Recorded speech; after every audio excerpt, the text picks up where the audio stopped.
옛날에 선교사님이 서양 선교사님이 우리나라에 왔어요. 서양 선교사님 우리나라 와서 보니까 이 동양 사람 처음 보는데 다 비슷비슷하게 생기고요. 도대체 나이를 구별할 수가 없어요. 누가 어른인지 누가 어린아이인지 이게 알 수가 없어요. 그래서 한 번은 조금 친하게 지낸 한국 사람에게 물어봤어요. 내가 보니까 한국 사람들 나이 구별이 안 되는데 어른과 어린아이를 어떻게 구별하면 좋냐고 물어봐요. 그랬더니 그분이 선교사에게 알려주기를 아주 쉬운 방법이 있어요. 상투를 튼 사람은 다 어른이고 이렇게 댕기를 딴 사람은 아무리 크고 나이가 들어 보여도 어린아이입니다. 너무 쉬운 거예요. 그래서 선교사님이 갈 때마다 상투를 튼 사람을 만나면은 어른이니까 존댓말도 하고 존경해주고, 또 땡기를 딴 아이를 만나면 어린아이니까 귀여워해주고 축복해주고 이렇게 지냈습니다. 그러다가 어느 날 시골을 갔어요. 시골을 갔는데 이 주막에 들렸는데 거기 나오다가 한 사람을 만났는데 누구를 만나냐면 스님을 만난 거예요. 스님을 만났는데 이 사람이 어른인지 아이인지 알 수가 없는 거예요. 그래가지고 이 선교사님이 물어봅니다. 스님에게 당신은 어른입니까? 너는 아이냐? 이렇게 물어봐요. 여러분, 이렇게 외모를 가지고 사람을 판단하게 되면은 구별이 되지만 내면에 있는 걸 잘 모르잖아요. 사람은 언제나 이 보이는 모습을 가지고 그 사람을 평가하게 되어 있습니다. 그런데 우리 주님은 보이는 모습으로 우리를 평가하는 것이 아니라 중심을 보신다고 그랬어요. 우리 안에 중심을 보시고 이 사람이 정말 하나님의 자녀인지 또는 세상의 자녀인지 중심을 보신다고 했습니다. 여러분, 우리 안에 예수로 가득 차서 우리의 중심이 하늘을 향하는 그런 성도가 되기를 주의 이름으로 축원합니다. 우리가 중심이 하늘을 향하기 위해서 우리가 어떤 삶을 살아야 되는지 오늘 본문을 통해서 그 답을 좀 찾아봤으면 좋겠습니다. 오늘 본문은 요셉에게 천사가 나타나서 한 이야기입니다. 요셉, 예수님의 육신의 아버지이기도 하고요, 마리아의 남편입니다. 요셉은 사랑하는 약혼녀가 있습니다. 마리아입니다. 정말 사랑하고 존경하고 결혼식을 기다리며 기쁨의 나날을 보내고 있었습니다. 그런데 그런 요셉에게 끔찍하고 절망의 소리가 들립니다. 그것은 뭐냐면 자신의 약혼녀가 임신했다는 이야기를 들어요. 당시 처녀가 임신하면 돌을 던져 죽여야 됩니다. 당연히 그 집은 뭐 멸망할 뿐만 아니라 동네에서 살 수 없어요. 그런데 보세요. 이 요셉 입장에서 보게 되면 자신의 약혼녀가 부정했습니다. 사람들이 마리아에게만 손가락질하는 게 아니라 자기에게도 손가락질하는 거예요. 얼마나 그게 큰 아픔이고 절망인지 모릅니다.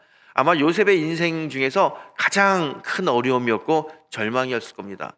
그래도 요셉은 젠틀한 것 같아요. 소문내지 않고 조용하게 처리하려고 합니다. 조용하게 파혼하고 그냥 각자의 길을 살아야겠다, 그런 생각을 하고 있었어요. 그때 그 요셉에게 천사가 나타나서 이야기합니다. 마리아는 성령으로 잉태된 거다. 마리아와 결혼하는 것을 주저하지 마라. 그렇게 이야기해요. 그래도 요셉이 주저하게 되죠. 어떻게 임신한 여자를 아내로 맞이할 수 있겠습니까? 그리고 만약에 이 사실이 발각되면은 임신한 여자를, 부정한 여자를 정지하지 않고 데리고 와서 아내로 삼았다고 하는 자기 자신에게도 또 자기 가족에게도 큰 어려움이 올 텐데, 이걸 아무 일 없이 그냥 데려와서 결혼한다는 것은 있을 수 없는 일이에요. 두렵고 무서운 일입니다. 그래서 막 주저하고 있을 때 천사가 요셉에게 이런 얘기합니다. 보라, 처녀가 잉태하여 아들을 낳을 것이요 그의 이름은 임마누엘이라 하리라. 임마누엘, 번역하면 하나님이 우리와 함께 하신다 그래요. 천사가 요셉에게, 요셉아, 두려워하지 마, 걱정하지 마, 하나님이 너와 함께 하셔. 하나님이 함께 하셔. 임마누엘, 하나님이 함께 하신다. 요셉이 이 이야기를 들었을 때, 그래, 하나님이 함께하면 이 어렵고 힘든 시간도 이겨낼 수 있지 않을까. 아무리 사람들이 손가락질하고 두려움이 온다 하더라도, 사람들 때문에 두려움이 온다 하더라도 내가 주님이 함께하게 되면 능히 이 어려움을 이길 수 있을 거야. 그리고 하나님이 함께하면 못할 일이 어딨어. 그런 자신감이 생기고요. 마음에 용기가 생겨요. 그래서 아멘 하고 순종하고 마리아를 데리고 와서 결혼해서 부부가 됩니다. 여러분, 이 요셉은요, 그때 당시에 임마누엘의 하나님, 하나님이 함께하기 때문에, 전능자가 함께하기 때문에 그의 인생은 언제나 감사와 기쁨이 넘치는 인생, 어려움이 없는 인생이 될 거라고 생각했어요. 그런데 정말 임마누엘의 하나님을 믿은 이 요셉의 인생이 어려움이 없었을까요? 고난이 없었을까요? 여러분, 이 마리아가 이제 10달이 다 차가지고 아이를 낳게 됩니다. 그때 베들레헴에 이 마리아를 데리고 갔었는데 갑자기 아내 마리아가 배가 아프다는 거예요. 아기가 막 태어나려고 해요. 남편이 이 아내 해산을 돕기 위해서 이제 방을 찾아야 되는 거예요. 여관방을 다 뒤지는데 여관방이 없어요. 방이 없어요. 아무리 사람들에게 사정하고 부탁해도 방이 없어요. 길바닥에서 아이를 낳을 판입니다. 그런데 어떻게 사람의 도움을 받아서 말구유, 외양간에 가게 돼요. 말이 있고 염소가 있고 양이 있는 그 말구유에 가가지고 아이를 낳습니다. 옆에서 요셉이 자기 아내 마리아가 아이 낳는 모습을 봐요. 그때 요셉이 어떤 생각했겠습니까? 임마누엘이 하나님 나와 함께 한다고 했는데, 우리와 함께 한다고 했는데, 하나님이 계시다면, 하나님 우리와 함께 계시다면 이렇게 외양간에서 아이를 낳게 할 수 있어? 적어도 호텔 방을 잡아주든지 아니면 의사를 보내가지고 이 아이를 낳을 수 있도록 도와줘야지.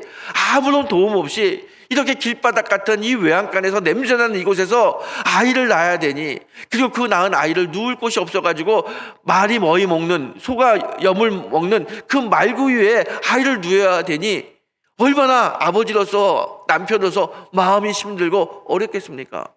그때 요셉은요, 하나님, 임마누엘의 하나님, 우리와 함께 하신다면서요, 이게 우리와 함께하는 모습입니까? 아마 하나님 원망했을 겁니다. 뿐만 아니라 아이가 태어나자마자 곧 헤롯 왕이 베들레헴에 태어난 아이를 다 죽이라고 하는 명령을 내려요. 곳곳에서 아이들이 다 죽어갑니다. 여기 가만히 있다가는요, 자기 아이도 죽을 것 같아요. 그래서 임신해서 이제 몸도 잘 움직이지 못하는 아내 부추겨가지고요, 빨리 이집트로 도망갑니다. 도망가면서 곳곳에서 죽어가는 아이들, 그것 때문에 울음이 터진 그 집안의 많은 어려움을 보면서 이 요셉이 생각한 건 뭐냐면, 임마누엘의 하나님이 나와 함께 한다고 했는데, 하나님이 우리와 함께 한다고 했는데 어떻게 이런 일이 있을 수 있다? 아이 놓은 아내 몸조리도 못하고 이렇게 먼 애굽으로 도망가야만 되나? 이런 생각했을 겁니다. 더군다나 예수님이 커가지고요, 아무 죄 없는 예수님이 잡혀서 채찍에 맞고 고문당하고 십자가를 지게 되었어요. 그 골고다 언덕 십자가를 지고 올라가면서 뒤에서 로마 병정들이 채찍질하는 그 채찍에 살점이 뜯기고 피 흘리는 그 예수님을 보는 마리아와 요셉, 아들이 그렇게 처참하게 십자가에서 죽어가는 그 모습을 본 이 마리아와 요셉은 어떤 생각했을까요? 하나님, 우리와 함께 하신다면서요. 하나님 임마누엘이라고 말씀하셨잖아요. 그런데 어떻게 죄 없는 우리 아들이 이렇게 흉악한 십자가에 매달려서 죽어야 되나요? 가시면류관을 쓰고 창에 허리가 찔리고 이렇게 무참하게, 비참하게, 참혹하게 이렇게 고통스럽게 죽어야만 되나요? 임마누엘의 하나님이라고 하셨잖아요. 우리와 함께 하신다고 하셨잖아요. 이게 우리와 함께하는 모습입니까? 아마 마리아나 요셉이나 똑같은 그런 생각을 했을 겁니다. 여러분, 임마누엘, 하나님이 우리와 함께 하신다, 이 말이 얼마나 좋은 말입니까? 얼마나 든든하고 위로가 되는 말입니까? 그런데 이 말을 붙들고 살아도 여전히 우리 속에는 어려움과 실망과 고통이 옵니다. 근데 여러분, 아무리 실망과 고통과 어려움 속에 있다 하더라도 임마누엘, 하나님은 우리와 함께 하십니다. 그리고 그 어려움과 고통 속에서 하나님의 방법으로 우리를 이끌어 주십니다. 임마누엘의 하나님은 절대로 변하지 않는 하나님의 약속입니다. 여러분, 이 임마누엘이라고 하는 이 단어가 언제 쓰여졌느냐? 오늘 성경에 보게 되면은 요셉에게 선지자를 통해서 말씀하신 임마누엘이라고 이야기합니다. 그 선지자가 누구냐? 이사야. 이사야가 임마누엘이라고 하는 단어를 처음 씁니다. 이사야가 활동했던 당시 남유다의 왕은 아하스입니다. 아하스 당시에 남유다와 북이스라엘이 갈라져 있었고요. 북이스라엘이 훨씬 군사적으로 월등했습니다. 그래서 북이스라엘이 틈만 나면 남유다를 쳐들어와 가지고 노략질하고 남유다를 힘들게 하는 거예요. 더군다나 그 옆에 있는 아람이라고 하는 나라도 계속해서 이스라엘을 공격해서 아람과 북이스라엘 때문에 유다가 너무 힘들어요. 그런데 그때 이 티그리스강 상부에 아시리아라고 하는 나라가 이제 나오게 됩니다. 그리고 점점 세력을 크게 만들어 놓는 거예요. 제국으로 가려고 나라가 막 크게 발전합니다. 그때 북이스라엘과 아람이 아시리아에 대한 두려움을 느낍니다. 잘못하다가 아시리아가 우리를 쳐들어오면 어떡하지? 저기 큰 나라가 쳐들어오면 우리가 싸워서 이길 수가 없는데, 그래서 아람과 북이스라엘이 동맹을 맺어요. 아시리아가 쳐들어오면 우리 같이 싸우자고 동맹을 맺습니다. 그리고 나서 두 나라가 우리 둘만 가지고는 안 되니까 힘을 좀 보태야겠다. 남유다 아하스 왕에게, 아하스 왕 당신도 남유다도 우리와 같이 연합군에 들어오시오. 그래서 아시리아가 쳐들어오면 같이 싸웁시다. 동맹을 제안합니다. 그런데 아하스가 그걸 거절해요. 왜 거절하지 않겠어요? 왜냐하면 틈만 나면 북이스라엘과 아람이 자신들을 공격하고 노략질하고 힘들게 했는데 거기에 동맹을 맺으면 더 어려울 거 아니에요. 그 동맹을 안 맺겠다고 거절합니다. 그랬더니 북이스라엘과 아람이 동맹을 맺지 않는다고 거절한 이 유다를 가만히 두지 않고요, 둘이서 쳐들어옵니다. 연합군을 만들어서 쳐들어와요. 북쪽에서 북이스라엘, 동쪽에서 아람군이 쳐들어옵니다. 얼마나 이들이요 강한 군사였는지 전쟁이 시작된 지 하루 만에 아하스 왕자들이 잡혀가서 죽고요, 12만 명이 죽었습니다. 20만 명이나 되는 많은 사람들이 포로로 끌려갔습니다. 이 북이스라엘과 아람 군대가 파죽지세로 남유다를 쳐들어와 가지고요, 이제 남유다의 수도 예루살렘 앞에까지 왔어요. 이제 곧 예루살렘을 쳐들어오게 되면 남유다는 거기서 다 끝장나는 거예요. 그렇게 절대절명의 순간입니다. 자신들은 도저히 이 북이스라엘과 아람군의 이 동맹군을 이길 수 있는 힘이 없어요. 그렇다고 그냥 손 놓고 여기서 다 그들의 공격에 죽어야 되느냐? 죽을 수는 없잖아요. 어떻게 하면 살 수 있을까? 어떻게 하면 이 어려움을 이겨낼 수 있을까? 대신들과 왕이 막 궁리하다가 찾아낸 방법이 있는데, 그건 뭐냐면 아시리아에게 도움을 요청하자. 아시리아에 가가지고 우리가 당신들을 잘 섬기겠으니까 우리를 와서 도와달라고, 저 북이스라엘과 아람 군대를 좀 무찌러 달라고 도움을 요청하자. 그렇게 도움을 요청하기로 한 거예요. 그리고 도움을 요청하려고 하는 그 순간에 이사야 선지자가 그 이야기를 듣고 아하스 왕에게 가서, 그리고 제사장들 또 방백들에게 와가지고 이야기합니다. 지금 무슨 소리를 하고 있느냐? 아무리 지금 저 북이스라엘과 아람의 연합군이 쳐들어온다고 하지만 우리가 지금 아시리아에게 도와달라고 이야기하기 전에 우리 자신을 좀 돌아봤으면 좋겠다. 왜 이런 어려움이 왔는지, 그리고 이렇게 어려움이 올 때 정말 세상적으로 아시리아에 가가지고 도와달라고 하는 그 방법밖에 없는지 한번 우리 자신을 돌아봅시다. 우리가 지금 잊고 있는 게 있습니다. 정말 잊고 있는 게 있습니다. 그게 뭐예요? 여호와 하나님이에요. 우리가 지금 하나님을 잊고 있지 않습니까? 지금 세상의 방법으로 우리 앞에 있는 어려움을 해결하려고 하지 말고 영적인 방법으로 하나님 앞에 나가서 엎드려 기도하며 하나님께 부르짖어 하나님의 도우심을 구합시다. 하나님의 도우심을 구합시다. 하나님의 도우심을 구하자고 이야기해요. 이사야 7장 9절에 보게 되면 이사야가 이렇게 이야기합니다. 너희가 만일 굳게 믿지 아니하면 굳게 서지 못하리라 그래요. 굳게 믿지 않으면, 하나님을 굳게 믿지 않으면 하나님 앞에 굳게 서지 못한다 이야기합니다. 참 히브리 말을 보게 되면 재미난 말이 있어요.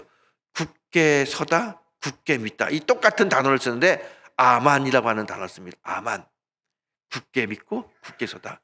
이 아만이 어떤 단어로 변하냐면 아멘으로 변합니다. 아멘의 어원이 아만이에요. 여기서 아멘이라고 하는 단어가 나옵니다. 아멘이 뭡니까? 하나님의 뜻이 이루어질 줄 믿습니다. 하나님에 대한 믿음의 고백이 아멘 아닙니까? 우리가 말씀을 듣다가도 참 감동이 오게 되면 아멘 아멘 그러잖아요. 하나님 믿습니다. 하나님 믿습니다 그래요. 오늘 이사야 선지자가 굳게 믿지 아니하면 너희는 굳게 서지 못하리라. 이 말을 다른 말로 하게 되면 너희가 아멘하지 않으면 너희가 굳게 서지 못한다. 아멘하지 않으면 우리에게 소망이 없다. 하나님 바라보지 않으면, 하나님 붙잡지 않으면 우리는 아무 소망이 없습니다. 살 수 없습니다. 이렇게 이야기하는 거예요. 얼마나 신앙적이고 얼마나 영적인 말입니까? 이 말이 맞죠. 그런데 이 아하스 왕하고 이 신하들이 이 말을 받아들이지 못하는 거예요. 영적으로 받아들이지 못해요. 지금 전쟁이 한창이고 지금 적군이 예루살렘 성 바로 앞까지 왔는데 여기서 무슨 믿음을 찾고 믿음 타령을 해야 되냐고. 빨리 살 길을 찾아야지. 아시리아에 사람을 보내서 도와달라고 이야기해야지. 지금 믿음 이야기할 때가 아니다. 그렇게 이사야 말을 잘 듣지 않습니다. 이런 모습을 본 이사야가 너무나 안타까워가지고 이사야 7장 14절에 다시 이런 말씀을 합니다. 주께서 친히 징조를 너희에게 주실 것이라. 보라, 처녀가 잉태하여 아들을 낳을 것이요 그의 이름을 임마누엘이라 하리라. 이사야가 여기서 임마누엘이라고 하는 단어를 처음으로 씁니다. 오늘 그 단어를 천사가 요셉과 마리아에게 똑같이 쓰는 거예요. 임마누엘. 이스라엘 백성들이 한 번도 이 단어를 듣어보지 못했어요. 임마누엘. 하나님이 함께한다. 하나님이 함께한다. 그 풍전등화 같은 남유다 백성들에게, 그 왕에게 이사야 선지자가 했던 말은 지금 이 순간에도 하나님이 함께하십니다. 하나님 우리와 함께하십니다. 그리고 그 우리와 함께하는 하나님을 붙잡을 때 우리에게 살 길이 열립니다. 그렇게 이야기하는 겁니다. 여러분, 임마누엘, 임마, 누, 우리와라는 뜻이에요. 우리와. 엘은 하나님을 이야기하죠. 임마누엘, 하나님이 우리와 함께한다는 겁니다. 이사야 선지자는 그 남유다, 그 풍전등화 같은 어려움 속에 있는 백성들에게 하나님이 함께한다는 말을 가지고 소망을 주었습니다. 여러분, 오늘 요셉, 자기의 아내 약혼자 데려오기를 두려워하는 그 요셉에게 임마누엘이라고 이야기했어요. 하나님이 함께한다. 여러분, 하나님이 어떻게 우리와 함께합니까? 어떻게 우리와 함께합니까? 바울은 하나님이 함께한다는 모습을 이렇게 말씀합니다. 그는 근본 하나님의 본체시나 하나님과 동등됨을 취할 것으로 여기지 아니하시고 오히려 자기를 비워 종의 형체를 가지사 사람들과 같이 되셨다. 예수가 누구냐면 하나님이셨어요. 하나님과 본체였는데 그 영광을 다 하늘에 두고 사람의 몸을 입고 사람들과 함께하기 위해서 이 땅에 오셨다. 사람들과 함께하기 위해서 이 땅에 오셨다. 그게 바로 뭐냐? 임마누엘이라는 거예요. 하나님이 함께 하신다. 하나님이 이 땅에 오셨다. 여러분, 성탄이 뭐냐? 성탄을 다른 말로 하게 되면 임마누엘이라는 거예요. 하나님이, 예수가 우리와 함께하기 위해서 우리의 몸을 입고, 인간의 몸을 입고 우리와 함께 오셨다는 거예요. 왜 오셨어요? 왜 임마누엘로 이 땅에 오셨습니까? 다른 건 아니에요. 전능자가, 사랑이 많으신 분이, 이 우주를 주관하시는 분이 우리와 함께 하신다는 거예요. 우리의 어려움, 우리의 고통, 우리의 아픔을 다 아시는 분이 그 아픔을 회복시켜주고 용기를 주고 소망을 주기 위해서 이 땅에 오셨다는 겁니다. 여러분, 지금 요셉의 가장 큰 걱정은 마리아를 데리고 와가지고 같이 결혼해서 산다는 게 두려워요. 혹시라도 마리아가 임신한 것을 알게 되면 어떻게 될까? 마리아도 죽게 되고 자기도 죽게 되고 자기 집안도 손가락질 받고, 그게 너무 두렵습니다. 마리아도 자기가 임신했을 때 가장 두려운 게 뭐냐면 요셉이에요. 요셉. 자기를 그렇게 사랑해주고 아껴준 자기의 약혼자, 그 요셉을 배신한다는 게 얼마나 힘든지 몰라요. 그래서 두려워했어요. 그런데 천사가 양쪽에 나타나서 임마누엘, 하나님이 함께 하신다. 너희와 함께 하신다. 그랬더니요, 요셉의 마음도 풀어주시고 마리아의 마음도 담대하게 만들어주셔서 같이 결혼하게 합니다. 그리고 아들 예수를 낳고 또 다른 아이들을 낳으면서 행복하게 살게 합니다. 그 온전한 가정을 이루고 잘 살 수 있도록 하나님이 요셉의 마음을 만져주시고 마리아의 마음을 만져주셨어요. 이게 임마누엘의 축복이죠. 요셉은 마리아 데려오기를 두려워했지만 하나님이 절대로 두려운 일이 생기지 않도록 다 인도하셨습니다. 물론 요셉과 마리아의 인생 순간순간 어렵고 힘들고 아픈 순간이 있었지만 그들의 인생을 돌아보면 그 아픈 순간에도 하나님이 그들과 함께 하셔서 용기를 주시고 위로를 주시고 소망을 주시면서 끝까지 다 인도해 주셨습니다. 자신의 아들이 십자가에 못 박혀 죽는 그 아픔의 순간에도 하나님이 위로의 마음을 주셔서 하나님의 뜻을 알게 하시며 하나님의 뜻을 붙들고 그 아프고 힘든 시간을 이겨낼 수 있도록 임마누엘 함께 해주셨다는 거예요. 여러분,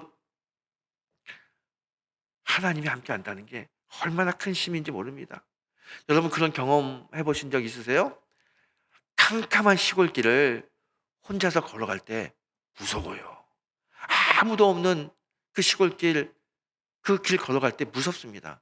그런데 그 길에 갓난한 아이라도 등에 업고 그 길을 걸어보세요. 든든합니다. 두렵지 않아요. 여러분, 그 갓난한 아이가 또 1살, 2살 되는 그 어린 아이가 무슨 힘이 있겠어요? 그런데 그 아이를 등에 업고 가면요, 조그만 3살, 4살 되는 아이 손잡고 걸어가면요, 그래도 그게 위로가 되고요, 용기가 되고 힘이 되더라고요. 아마 다 그런 거 경험해 보셨을 거예요. 그 어린아이도 같이 가게 되면 힘이 되는데, 전능한 하나님이 나와 함께 하는데 이 인생의 길이 뭐가 두렵고 뭐가 무섭고 뭐가 걱정이 되겠습니까? 두렵지 않아요. 하나님이 함께 하는데, 전능하신 하나님이 함께 하는데 뭐가 두렵고 뭐가 무섭습니까? 여러분, 우리가요, 인생을 살면서 참 우리를 두렵게 하는 것들이 많이 있습니다. 병에 걸리면 두려워요. 그 병마와 싸운다는 게 두렵습니다. 경제적인 어려움을 당하게 되면 두려워요. 불안해요. 어떻게 살아야 되나? 미래에 대한 걱정이 많습니다. 가정의 어려움, 앞날에 대한 두려움이 오게 되면요, 절절절 매는 게 우리 인생입니다. 우리들의 모습이에요. 그런데 여러분, 그때마다 주님이 하시는 말씀이 있어요. 임마누엘. 병마와 싸우고 있는 그 순간에도, 경제적인 어려움 때문에 아파하는 그 순간에도, 우리 가정을 보면서 앞이 캄캄한 이 미래 속에서 좌절하고 두려워하는 우리의 마음속에 임마누엘, 사랑하는 아들아 딸아, 두려워하지 마. 너희와 함께하는 하나님을 믿어. 그렇게 말씀하십니다. 이 임마누엘이 얼마나 큰 힘이 되고 위로가 되는지 모릅니다. 그래서 저는요, 2022년 이 성탄절 대림절에 임마누엘의 하나님에서 한 발 좀 나가서 임미엘의 하나님을 좀 만나길 원합니다. 임미엘, 이게 무슨 말이냐? 아까 임마누, 우리와 엘, 하나님이 우리와 함께 하시는 하나님 임마누엘 그랬잖아요. 임미라고 하는 뜻은요, 나와 함께 한다는 뜻이에요. 나와 함께. 임미, 나와 함께. 엘, 하나님이. 임미엘은 나와 함께 하나님이십니다. 우리와 함께하는 하나님도 정말 좋은데, 우리는 거기서요 한 발 좀 더 나가가지고 임미엘의 하나님, 나와 함께 하나님을 좀 믿고 나와 함께하는 하나님의 그 은혜를 붙들고 이 어려움을 이겨내길 원합니다. 여러분, 임미엘, 나와 함께하는 하나님, 그 하나님이 오늘 우리 여러분과 함께하십니다. 다윗이 참 어려운 환경 속에서 시편 23편에 이런 고백을 합니다. 내가 사망의 음침한 골짜기를 거닐지라도 해를 두려워하지 않는 것은 주께서 나와 함께 하심이라. 주께서 나와 함께 하심이라. 나와 함께 한다. 이게 임미엘이에요. 임미엘을 씁니다. 나와 함께 하십니다. 여러분, 요한복음 8장 29절에서 주님이 이렇게 이야기합니다. 나를 보내신 이가 나와 함께 하시도다. 나와 함께 한다. 임미엘, 하나님이 나와 함께 한다. 이 단어를 쓰는 겁니다. 이사야 41장에서도 이사야가 이렇게 이야기합니다. 하나님이 말씀하십니다. 두려워 말라. 내가 너와 함께 함이라. 내가 너와 함께 한다 할 때 임미엘, 하나님이 나와 함께 한다. 이 단어를 쓰는 겁니다. 여러분, 임미엘의 하나님은 나와 함께 하는 하나님입니다. 이 임미엘의 하나님, 오늘 그 하나님 어떻게 만날까요? 누가 임미엘의 하나님을 만날 수 있습니까? 예수님은 이렇게 이야기합니다. 마음이 가난한 자는 복이 있나니 천국이 저희 것이며. 마음이 가난한 자가 임미엘의 하나님, 주님을 만날 수 있다는 거예요. 마음이 가난하다는 게 뭡니까? 마음이 상하고 찢긴 상태, 그게 마음이 가난한 겁니다. 더 이상 의지할 곳도 없고, 더 이상 소망도 없고, 더 이상 희망도 없는 그 좌절의 마음, 그 마음이 가난한 마음이고요. 그 가난한 마음을 가진 사람이 역설적으로 주님을, 임미엘의 주님을 만날 수 있다는 거예요. 여러분, 왠지 아세요? 주님은요, 가장 낮은 곳에 오셨기 때문에 그래요. 말구유에 외양간에 가장 낮은 곳에 오셨습니다. 그 낮은 곳에 오신 그 주님이 가장 낮은 곳에 우리의 인생 다 잃어버리고 소망도 없고 마치 마구간 같은 그 지저분한 그 마구간 같은 인생으로 내려앉은 그 바닥의 인생 속에서 주님은 만날 수 있다는 거예요. 그 찢겨진 마음, 상한 마음이 우리를 예수님 마음으로, 예수님 앞으로 우리를 데려갑니다. 여러분, 임미엘의 하나님은 힘들 때, 어려울 때, 좌절할 때, 가장 내 인생의 바닥이라고 생각할 때, 그때 우리 임미엘의 하나님 만납니다. 그 임미엘의 하나님은요, 우리를 그냥 두지 않고요, 회복시키는 분입니다. 임미엘의 하나님은 어떤 하나님이냐? 역전시키는 하나님이에요. 하나님은요, 우리의 인생을 역전시키는 하나님, 그게 바로 임미엘의 하나님, 나와 함께 하신 하나님입니다. 우리는 병에 걸려 있어요. 경제적으로 어려워요. 앞길을 봐도 도대체 다 깜깜해요. 다 사방이 막혀서 좌절하고 소망이 없고 희망이 없고 어떻게 살아야 될지 두려워요. 하지만 임미엘의 하나님, 나와 함께 하신 하나님은 그런 상황 속에서 나를 회복시키고 나에게 희망을 주고 나에게 용기를 주고 내 인생을 역전시킵니다. 임미엘의 하나님이에요. 여러분, 요즘 우리 월드컵 때문에 축구가 굉장히 유행을 하는데요. 우리나라 축구의 레전드 중에 레전드가 차범근 감독이죠. 아마 차범근 선수에 대한 이야기 많이 들었을 겁니다. 그가요, 서독에 이제 가기 위해서 분데리스가 진출을 앞두고 한창 준비하고 있을 때 무릎을 다쳐요. 병원에 갔더니 수술하지 않으면 이거 안 된다는 거예요. 수술을 하면 일상생활 하는데 걷는 데는 지장이 없지만 격렬한 운동을 하지 못합니다. 축구 선수로서 생명이 끝나는 거예요. 차범근 선수가요, 독일 진출을 위해서 얼마나 소망을 가지고 살았는데 그게 다 막혔어요. 자기 인생 좌절하죠. 내 인생 여기서 끝나나 보다. 실망합니다. 마음이 얼마나 상했겠어요. 그때 그의 아내가, 여보, 사람으로는 할 수 없지만 하나님은 할 수 있어. 우리 하나님께 구하자고 남편 차범근 선수를 데리고 하늘산 기도원 갑니다. 거기서도 그냥 매달리는 거예요. 그때 이천성 목사님 설교를 듣고 집회를 참석할 때 갑자기 하늘에서 뜨거운 성령의 불이 임하면서 다리에 힘이 들어가고 다리가 고쳐졌어요. 그래서 수술하지 않고 다리가 고쳐져서 서독 분데스리가 가가지고 아주 동양 선수로서는 최고로 유명한 레전드 중에 레전드, 그런 선수가 되지 않습니까? 차범근 선수가요, 그 이후에 한국에 돌아와서 여러 군데서 간증했습니다. 하나님이 고쳐주셨다고. 여러분, 그 운동선수가 다리를 다쳐서 좌절하고 힘들 때, 내 인생이 끝난다고 할 때, 가장 찢겨진 마음에 있을 때 임미엘의 하나님이 찾아오셔서 그를 회복시켜 주셨어요. 이런 예는요, 차범근 선수뿐만 아닙니다. 많은 사람들에게 이런 임미엘의 하나님의 간증이 있습니다. 우리가 잘 알고 있는 모나미 153의 볼펜의 주인공 송삼석 우리 회장, 너무나 잘 알고 있죠. 그가 사업에 실패해가지고 정말 자살하려고 하는 위기에 처했을 때 하나님이 그를 찾아오셔서 베드로가 그물을 던졌을 때 153마리의 고기를 던지는 그 모습을 통해서 말씀에 순정하면 이런 은혜가 임하겠구나, 도전을 주시고 용기를 주셔서 다시 사업에 재기합니다.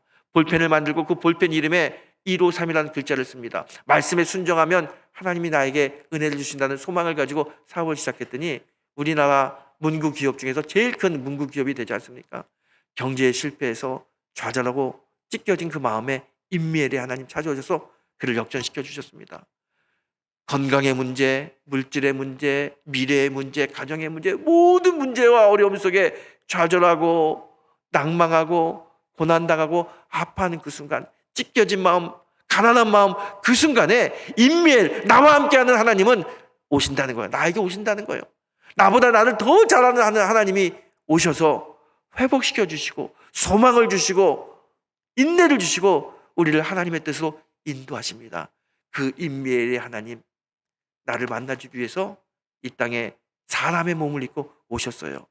이 성탄은 임미엘의 하나님을 만나는 겁니다. 그 하나님과 함께 손잡고 역전시켜주는 그 주님의 능력으로 말미암아 우리의 삶이 다시 소망과 은혜와 능력의 삶으로 바뀌는 것, 그게 임미엘의 하나님이 주신 축복입니다. 사랑하는 성도 여러분, 2022년 이 성탄절 우리가 다 주님을 기다리는데 올해는 임미엘의 하나님을 기다리는 성도가 되길 원합니다. 나와 함께 하신 하나님, 그 하나님이 함께 하시면 우리 인생 주께서 인도하십니다. 소망으로, 감사로, 기쁨으로, 사랑으로 인도하십니다. 그 임미엘의 하나님과 함께 날마다 승리하는 귀한 성도가 되시기를 예수님의 이름으로 축원합니다.